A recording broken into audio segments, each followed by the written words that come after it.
ഏതുവിധേനയും പരമാവധി സീറ്റുകൾ കരസ്ഥമാക്കുക എന്ന കോൺഗ്രസ് ഹൈക്കമാൻഡ് നിർദ്ദേശം കണക്കിലെടുത്ത് കേരളത്തിൽ പ്രഗത്ഭരെ ലോക്സഭാ തെരഞ്ഞെടുപ്പിന് ഇറക്കാൻ UDF.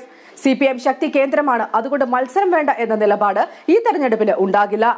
ആറ്റിങ്ങലിൽ കോന്നി MLA അടൂർ പ്രകാശിനെ കോൺഗ്രസ് മത്സരിപ്പിച്ചേക്കും എന്ന റിപ്പോർട്ടുണ്ട്. പാർട്ടി മുൻകൈയെടുത്ത് അടൂർ പ്രകാശിനെ മണ്ഡലത്തിലെ ചില പരിപാടികളിൽ പങ്കെടുപ്പിച്ചിരുന്നു.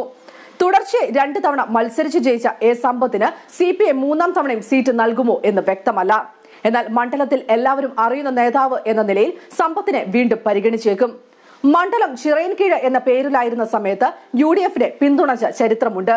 CPIM കോട്ടയായ പാലക്കാട് 1 ലക്ഷം വോട്ടിന്റെ ഭൂരിപക്ഷമാണ് നിലവിലെ MP രാജേഷിനുള്ളത്. ഇവിടെ ഷാഫി പറമ്പിൽ MLA മത്സരിപ്പിക്കണമെന്ന ആവശ്യമുണ്ട്. മുൻപ് യുവനേതാവ് സതീശൻ പാച്ചേനി മത്സരിച്ചപ്പോൾ രാജേഷിന്റെ ഭൂരിപക്ഷം 2000-ൽ താഴെയായിരുന്നു.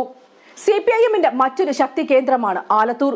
ഇവിടെ ഫുട്ബോൾ ഇതിഹാസം IM വിജയനെ കോൺഗ്രസ് മത്സരിപ്പിച്ചേക്കും എന്ന് വാർത്തകളുണ്ട്. ഇവിടെ CPIM സ്ഥാനാർത്ഥിയായി K രാധാകൃഷ്ണൻ വന്നേക്കും. ഇടുക്കി തിരിച്ചുപിടിക്കാൻ PJ ജോസഫിനെ ഇറക്കുമെന്നും അഭ്യൂഹമുണ്ട്. കോട്ടയത്ത് ഉമ്മൻചാണ്ടി മത്സരിക്കാൻ സമ്മതം മൂളുകയാണെങ്കിൽ ഈ മേഖല മുഴുവൻ കൈപ്പിടിയിൽ ഒതുക്കാമെന്ന് UDF കരുതുന്നു.